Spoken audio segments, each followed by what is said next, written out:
ये किताबें हिंदी में भी हैं, पंजाबी में भी हैं, इंग्लिश में भी हैं, आपने पढ़ी भी होंगी और यहाँ बता भी रहे थे। मैं ज़्यादा उन पर बात पर नहीं जाऊँगा। मैं इस बात पर ज़्यादा जोर दूंगा कि भगत सिंह को हम याद क्यों करते हैं।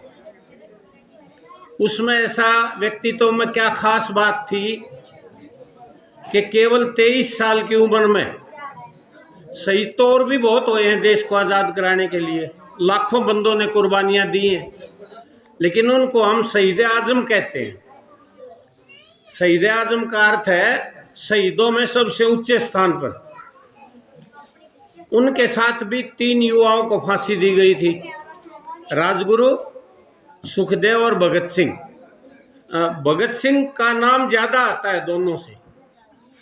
उसका कारण है कि भगत सिंह जैसे व्यक्ति तो विरले ही होते हैं।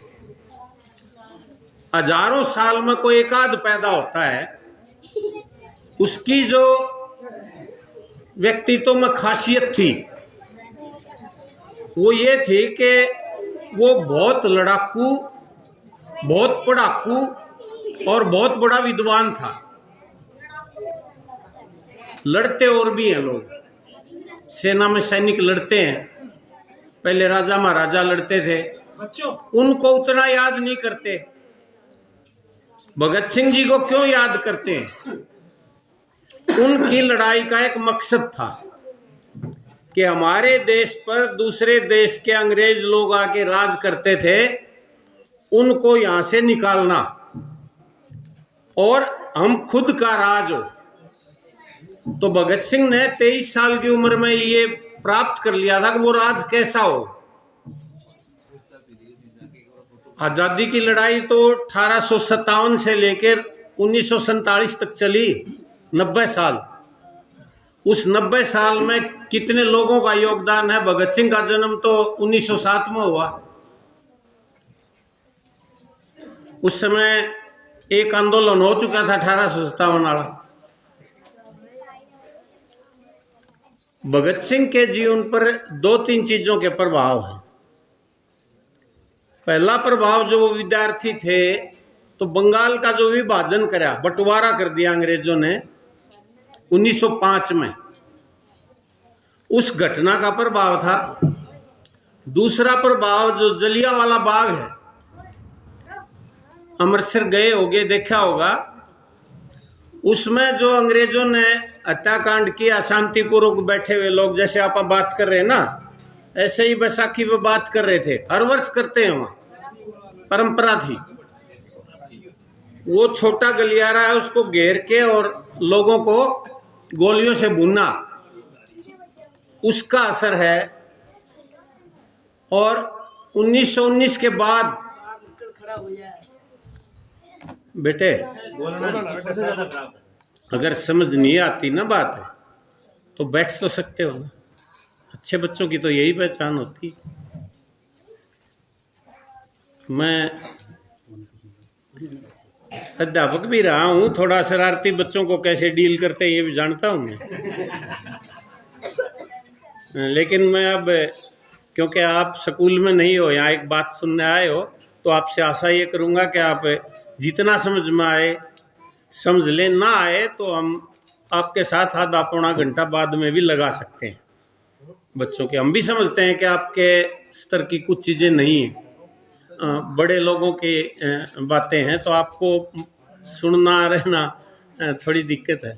हमारे बीच में हमारे अध्यापक नेता साथी बूटा सिंह आ गए हैं, उनका स्वागत है। आइए बूटा सिंह जी, आगे आ जाओ। तो मैं ये कह रहा था कि जो जलियांवाले बाग की घटना है और उसके बाद अंग्रेजों ने एक सूत्र लागू किया यहाँ कि लोग जो एक होके लड़ रहे थे, पता ही नहीं था लोगों को कि मैं मुसलमान हूँ, मैं सिख हूँ, मैं हिंदू हूँ, मैं क्रिश्चियन हूँ। सब भारत के लोग आज़ादी के लिए लड़ रहे थे। वो पहली बार अंग्रेजों ने सूत्र डाला सांप्रदायिकता का, धर्म और जात पर लोगों को बांटने का। और 1947 तक आते आते 1919 से 1947 में कितने साल लगे? देखो बेटा बताओ। 1919 से 1947 तक देश आजाद हो गया 15 अगस्त को। 28। Very nice. 28 सालों में लोगों के दिमाग में इतना जहर भर दिया कि किसी व्यक्ति को मारने के लिए इतना ही पर्याप्त था कि ये कह दे ये मुसलमान है, तो हिंदू और सिख उसको मारने लग गए बेवजह। उसका कोई खोट नहीं है, कोई अपराध नहीं कर रखा उसने, कोई इसने गलत काम नहीं कर रखा। और मुसलमानों के लिए इतना ही बताना जरूरी है, ये हिंदू है और ये सिख है। मुसलमान उसको मारने लग गए लाहौर में। वही सूत्र जो अंग्रेजों का है आज की सरकार कर रही है। जो सरकार हरियाणा में सत्ता में है, वर्तमान पे कुर्सी पे बैठी है और देश में दिल्ली में बैठी है, उसका राज करने का सबसे बड़ा सूत्र है ये कि लोगों में फूट डाल दो। देश में किस नाम पे? धर्म के नाम पे। धर्म के नाम पर एक काल्पनिक दुश्मन लोगों के दिमाग में बिठा दिया है, नहीं बिठा दिया कि इस देश की दुर्दशा के, इस देश के बुरे हालातों के जो जिम्मेवार हैं वो मुसलमान हैं। अगर उनको खत्म कर देंगे तो सारी समस्याएं हल हो जाएंगी। और वो दंगे करवा के लोगों को मरवा देते हैं। बाबरी मस्जिद तोड़ी तब भी, गुजरात में ट्रेन का कांड हुआ तब भी, वो गुजरात में भी राज में थे, यहाँ भी राज में थे, यूपी में हजारों लोगों को बेगुनाहों को मार दिया। हरियाणा में वो धर्म का सूत्र ज्यादा लागू नहीं होता क्योंकि दूसरे धर्म के लोग कम हैं। मुस्लिम यहाँ एक ही जिले में है, मेवात में, नू में, और एक ब्लॉक है यमुनानगर में, छछरौली। तो यहाँ कोई उनका काल्पनिक भूत खड़ा करे आपके गांव में कि यहाँ मुसलमान है, वो आपको तंग कर रहे हैं देश को, तो आपको जचेगी नहीं। आमने सामने जब तक बात ना हो तो आप लड़ने के लिए तैयार नहीं होगे। यहाँ क्या भूत पैदा किया? यहाँ कर दिया जात का। 36 जात बोलते हैं ना, यहाँ सूत्र ले आए 35-1। और 2016 में जाट आरक्षण के नाम पर दंगे हुए, वो अन्य जातियों के दिमाग में जाटों के प्रति घृणा पैदा करके यहाँ जातिवाद का कार्ड खेल के राज में है। भगत सिंह इन दोनों बातों के ही विरोध में थे। भगत सिंह का ये मानना था, जाति तौर पर भी, विचार तौर पर भी, किताबों में जो लिखा उसमें भी, कि धर्म और राजनीति एक नहीं होनी चाहिए, वो अलग अलग चीज है। राजनीति न्यारी चीज है और धर्म न्यारी चीज है। धर्म व्यक्तिगत मसला है, आदमी का मसला है। मैं किस धर्म को मानूं, देवगुण जी किस धर्म को माने, बूटा सिंह किसको माने, सरपंच साहब किस, इनकी मर्जी है, कोई दबाव नहीं है। कोई सुबह प्रार्थना करता है, कोई शाम को करता है, कोई पूर्व में मुंह करके करता है, कोई पश्चिम में करता है, ये मर्जी बंदे की। कोई बड़े बाल रखता है, कोई छोटे रखता है, कोई दाढ़ी मूछ रखता है, कोई नहीं रखता, कोई कुर्ता पजामा पहनना पसंद करता है, कोई कोट पैंट पहनना पसंद करता है, कोई पगड़ी बांधना पसंद करता है, कोई नंगे सिर रहना। ये व्यक्तिगत मसला है, ये व्यक्ति की पहचान नहीं है। ये पहचान हमने अपने रीति रिवाज, रहन सहन के अनुसार बनाई हुई है।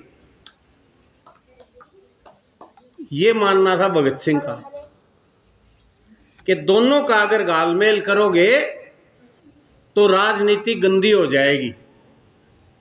और राज्य का चरित्र कैसा होना चाहिए? धर्मनिरपेक्ष।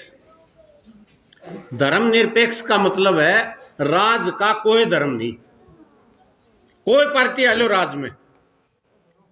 पंजाब में अब आप पार्टी है, उससे पहले अकाली थे। हरियाणा में बीजेपी है, उससे पहले कांग्रेस थी। देश में भी कोई पार्टी राज में आलो, उस पार्टी का राज नहीं है, धर्म नहीं है, सॉरी, धर्म किन का है? लोगों का है, रहने वालों का, राजनीति का नहीं है। अगर एक व्यक्ति एक धर्म का चुन के आ गया, फॉर एग्जाम्पल मुस्लिम आ गया, तो क्या वो औरों का शासक नहीं है? हमने मत डाला है ना। अब हिंदू है राज में, तो वो औरों का भी प्रधानमंत्री है। लेकिन ये वर्तमान राज वाले के हैं, इस देश को हम हिंदू राष्ट्र बनाएंगे, कहते हैं ना। भाई मैं मेरी ओरते तो नहीं कहूं, सुनते होगे मोदी बोल रहे हैं ना ऐसा कि इसको हिंदू राष्ट्र बनाएंगे। क्या ये हिंदू राष्ट्र बन सकता है? एक बार सोचो ठंडे दिमाग पे। धरती पर कुछ भी हो जाओ, ये नहीं होगा। यो केवल राजकरण खातिर है, हमारे दिमागों में फितूर बाढ़ है। 140 करोड़ हैं हम, 20% मुस्लिम आबादी है, 28 करोड़ के आसपास है मुस्लिम है। कई देश तो 28 करोड़ के हैं ही नहीं, आबादी है कौन। यूरोप में कई देश ऐसे हैं जिनकी करोड़ भी आबादी नहीं है। क्या 28 करोड़ लोगों को यहां से निकाला जा सकता है? सोचो एक बार। या 28 करोड़ को मारा जा सकता है? मारा जा सके है? नहीं मारा जा सकता।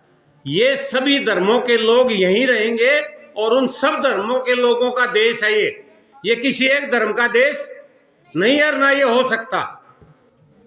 केवल लोगों को डराने के लिए कि लोग इकट्ठे होकर धर्म के आधार पर वोट डाल दें और राज आ जा, ये ध्रुवीकरण का काम ये कर रहे हैं। भगत सिंह ठीक इसके विपरीत थे। उन्होंने तो खुद भी बिल्कुल पवित्र धर्म है सिख है। वो जब छोटे थे तो पगड़ी भी बांधते थे, दाढ़ी भी रखते थे, लेकिन देश की आज़ादी के लिए जब जरूरत पड़ी, वो लाहौर से जा रहे थे दुर्गा भाभी के साथ, तो उन्होंने भेष बदलना पड़ा। तो बहुत प्यारी लगती थी उनको दाढ़ी, वो दाढ़ी साफ करानी पड़ी, सिर के केस भी उनको साफ कराने पड़े और पगड़ी भी छोड़नी पड़ी, और टोपी पहन के अंग्रेजों की तरह कोट पैंट पहन के और क्लीन शेव होके, और वो निकल गए कलकत्ता को। और जब पूछा आपने ऐसा क्यों किया, तो पता भगत सिंह ने क्या कहा कि इस देश की आज़ादी के लिए धर्म ही नहीं, मैं खुद की जान भी कुर्बान कर सकता हूँ। और आपको याद होगा उन्होंने बड़ी खुशी से जान न्योछावर की। उनके क्रांतिकारी आंदोलन ने ये कहा कि आपकी आवश्यकता है देश की आज़ादी के लिए, आपको बचा लेंगे हम, आप ना जाओ। तो उन्होंने कहा कि अब मेरा इस आंदोलन को आगे बढ़ाने के लिए न्योछावर होना जरूरी है, मेरा जाना जरूरी है। मेरी तरह कोई बात अंग्रेजों की अदालत में कह नहीं पाएगा जिस तरह से मैं कहूँगा। और अदालत में बहस हुई, उसका फायदा उठाया, अखबारों में छपी वो चीज़ें। और जेल में रहते हुए भी भगत सिंह ने 400 पेज की डायरी लिखी है, 400 पेज की। वो कितना लिखाऊ था। अपना सारी उम्र में 400 पेज नहीं लिखते। कई आदमी तो अपने में ऐसे बैठे होंगे, बुजुर्ग हो रहे होंगे 80 साल के 70 के, सारी उम्र में उन्होंने 400 पेज क्या 100 पेज भी नहीं लिखे होंगे, और उसने जेल में 400 पेज की डायरी लिख दी। भगत सिंह ने 23 साल की उम्र में 300 ग्रंथ पढ़ लिए थे, 300। मैं अध्यापक होते हुए भी 65 साल का हो गया और मैंने 300 ग्रंथ नहीं पढ़े। वो 23 साल में पढ़ गया, तो कितना पढ़ाकू था। ये नारी नारी कैपेसिटी हो है, किसी ने 2 पन्ने पढ़ दिए नींद आने लग जा, कोई 10 पन्ने पास सो जाएगा। और भगत सिंह किताब पूरी नहीं होती थी तब तक सोते नहीं थे। और 300 किताब साधारण नहीं, दुनिया की क्रांति की जो किताबें थी ना, चाहे वो रूस की थी, चाहे इटली की थी, चाहे फ्रांस की थी, चाहे अपने देश की थी, बड़े बड़े साहित्यकारों की क्रांतिकारी किताबें पढ़ी उन्होंने। और लेनिन को तो पूरा पढ़ा कई बार, जो रूस में क्रांति लेके आए थे। मार्क्स को भी पढ़ा, लेकिन उतना नहीं पढ़ा जितना लेनिन को पढ़ा। लेनिन ने क्रांति लाया था रूस में, रूस एक देश है, तो उसकी जीवनी पढ़ रहे थे। वो जब फांसी के लिए बुलावा आया ना, तो पुलिस वाला गया कि भगत सिंह जी आइए, आपका अंतिम समय हो गया और फांसी देंगे। तो उस समय भी वो किताब पढ़ रहे थे और जवाब ये दिया कि एक क्रांतिकारी दूसरे क्रांतिकारी से बात कर रहा है, और उन्होंने वो एक कागज का टुकड़ा जिस पेज तक पढ़ लिया था वहां डाल के वो किताब बंद कर दी। जेल में जब मिलने जाते थे उसके मित्र परिवार, कभी उन्होंने कपड़े की, अच्छे खाने की कोई चीज नहीं मंगाई, बल्कि जेल में भूख हड़तालें की लंबी लंबी, जेलों में सुधार के लिए कि जेलों में खाना ठीक हो, जेलों में हमारे साथ मनुष्य जैसा व्यवहार हो, पशुओं जैसा व्यवहार ना हो। पशुओं से भी गंदा व्यवहार करते थे अंग्रेज जेलों में। तेल निकालने के लिए दे दिया, 15 किलो तेल निकालना है, बैल पे भी नहीं निकले सारे दिन, आदमी को कोल्लू में जोड़ के तेल निकालते थे। अगर वो कम रह गया तो कोड़े लगाते थे पीठ पर और पीछे, और पीछे इसलिए थे कि वो ना तो बैठ सके और ना लेट सके। बहुत तकलीफ देते थे, खाना पर्याप्त नहीं देते थे, पीने का पानी 1 किलो सारे दिन में, 1 लीटर। इस तरह के जो सुधार जेलों में हुए, भगत सिंह ने हड़तालें करवा के वो सुधार करवाए थे जेल में। और आपको जानकर अचंभा होगा कि जिस समय वो जेल में पहले दिन गए और फांसी का था, तो डॉक्टरी होती है। जब जेल में जाएंगे तो भी डॉक्टरी करके जेल के अंदर हैं, और जब छोड़ते हैं तो भी डॉक्टरी होती है। हमारे आंदोलन में कुछ साथी किसानों में गए हों, कर्मचारी आंदोलन में गए हों, तो हमारी पहले मेडिकल होता है, और तब वो ये कहें कि हमने ठीक ठाक बंदा लिया या इसका यह बीमारी थी, और जेल के अंदर भी मेडिकल होता रहता है। तो वो जब उनका वेट किया गया तो वास्तव में फांसी के दिन तक उनका वेट बढ़ गया था। अब देखो कितना बड़ा दिल और दिमाग है। मेरे को ये पता लग जाए कि तेरे को 1 महीने बाद सजा होगी और फांसी तोड़ेंगे, तो आदमी ने नींद आनी बंद हो जाए, सूख के काटा हो जाए। भगत सिंह को इतना तैयार हो गया था वो दिमाग के लिए, देश पर न्यौछावर होने के लिए, कि उसको रत्ती भर भी ये चिंता नहीं हुई कि मेरे साथ क्या होगा, और वो देश पर कुर्बान हो गई। इसके साथ साथ है, अब जो सत्ता है ना, वो पढ़ाई का विनाश कर रही है। सरकारी ढांचे खड़े करे थे आप लोगों ने, ये बीरूवाड़ा में भी स्कूल बना होगा, तो मैं गारंटी से कह सकता हूँ, हालांकि मैंने गांव वाले से, सरपंच से नहीं पूछा, जो जमीन दी है वो गांव वालों ने दान में दी है, सरकार ने खरीद के स्कूल नहीं बनाया। यहाँ का जो स्कूल बना होगा ना, वो लोगों ने जमीन दी है, गांव वालों ने, और शुरू के जो कमरे बने होंगे उनमें भी सरकार ने 1 पैसा नहीं लगाया, वो कमरे भी गांव वालों ने दान में दिहाड़ी करके बनाए होंगे।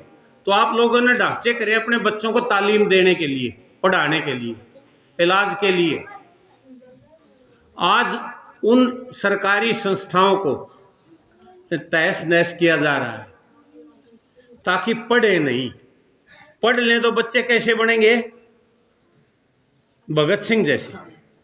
वो 300 ग्रंथ पढ़े ना, और डायरियां लिखी जेल में, किताबें हैं उसकी, और अनपढ़ रहेंगे तो कैसे बनेंगे?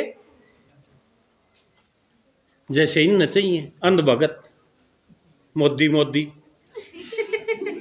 भगत सिंह ने लिखा अपनी डायरी में कि मुझे सबसे खराब काम जो लगता है ना, वो सुबह उठ के तिलक लगा के घंटी बजा के जो आरती करते हैं ना, उससे फिजूला कोई काम नहीं है। सबसे फिजूल काम है वो। कोई रचनात्मक काम सारी उम्र लागे रहो, उसमें से कुछ नहीं निकलता, घंटी बजाने से और आरती करने से। और इसलिए बड़ा स्पष्ट था भगत सिंह कि कोई सत्ता नहीं है जो दुनिया ने चलावा है। दुनिया ने चलावे हैं लोग। अंग्रेज, हिंदुस्तान क्या तो गुलाम था, भगवान चाहा था। भगवान नहीं चाहा था कि अंग्रेज राज करे और भारत गुलाम रहे। अंग्रेजा पे ताकत थी मारे तो घनी, उन पर हथियार हमारे से तेज थे, तोप तलवार, हमारे लाठी गंडासे थे, जेड़ी थी नहीं, तोपें बंदूकें। अंग्रेजा पे कानून था, अंग्रेजा पे राइफल गोली थी, उसके दम पे हमें दबाए हुए थे वो। और आज भी जो सत्ता में है ना, अपना राज रखने के लिए कोर्ट का, फौज का, पुलिस का, गोली का, पिस्तौल का इस्तेमाल करता है। आपने किसान आंदोलन में देखा होगा, किसान के करने जाते पंजाब से दिल्ली, अपनी बात कहने जाते ना देश के मुखिया को कि भाई हमारी जमीन में हमें कारपोरेट को, बड़ी कंपनियों को जाने नहीं देंगे, हमारी औलाद खातिर बचाएंगे।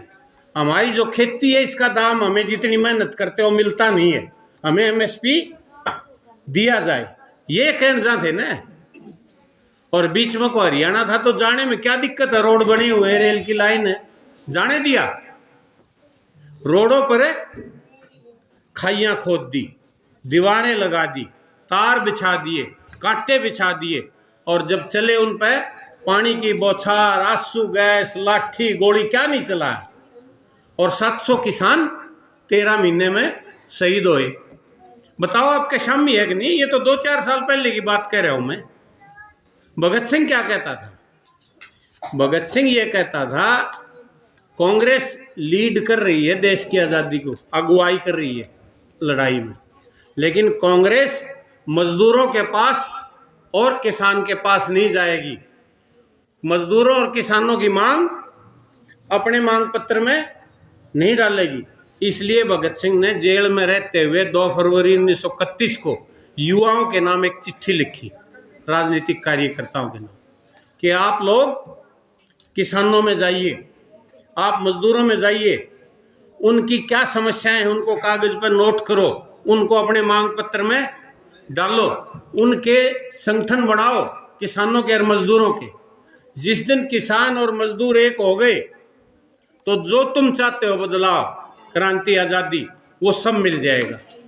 जब तक किसान मजदूर संगठित नहीं है, वो जात पे, धर्म पे बटा हुआ है, तब तक देश के हालात अच्छे नहीं हो सकते। तो भगत सिंह ने बाकायदा युवाओं के नाम चिट्ठी लिखी थी और ये कहा कि केवल संगठन बनाने से भी काम नहीं चलेगा, उनमें भी बहके हुए लोग आ जाते हैं, सत्ता के भूखे लोग आ जाते हैं, बीच में दाव पेच लगाने वाले लोग आ जाते हैं। उनमें भी एक क्रांतिकारी पार्टी चाहिए जो क्रांति को अंजाम दे दे, और वो राजनीतिक पार्टी बनाइए अपनी किसान मजदूर की। तो भगत सिंह ने 23 साल की उम्र में कितने संदेश दिए हैं देश को, मजदूरों को, किसानों को, बच्चों को, पढ़ने वालों को, लड़ने वालों को।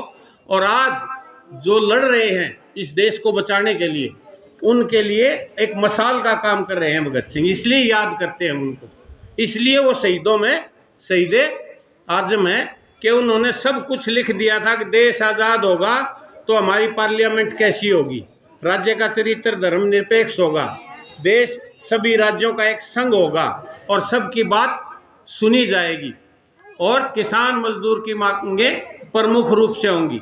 और ये सांप्रदायिक दंगों का जो इलाज है ना, 2 ही फार्मूले बताए थे।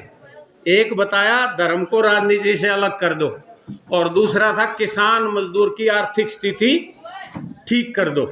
अगर उसकी आर्थिक स्थिति ठीक हो जाती है, उसको अच्छा मकान मिलता है, अच्छे कपड़े खाना मिलता है, उसका इलाज सही है, तालीम सही है, तो वो इन दंगों में जात के आधार पर, धर्म के आधार पर इन पंगों में पड़ेगा ही नहीं। अज्ञानता वहाँ ले जाती है। इसलिए उन्होंने कहा कि ज्ञानी बनो, और ज्ञान ही आदमी को आगे लेके जाता है। तो मैं, आपने मेरे को मौका दिया और इतना ही समय मेरे को दिया था, मैं उस समय में अपनी बात कह रहा हूँ। हालांकि बात कहने के लिए भगत सिंह पर बहुत है, लोगों ने पीएचडी की है भगत सिंह पे, 5-5, 7 साल पढ़ी गए, और फिर उन पर सब तो बड़ी पढ़ाई की डिग्री हो ना, पीएचडी वो की हुई है। तो बहुत कुछ पढ़ने के लिए है, लेकिन सारी बातें ना एक दिन में कही जा सकती, ना एक जगह लिखी जा सकती। जितना मेरे को अवसर दिया, मैं यहाँ, हमारे रिटायर कर्मचारी हैं, सर्व कर्मचारी संघ के लोग हैं, और ये लोक चेतना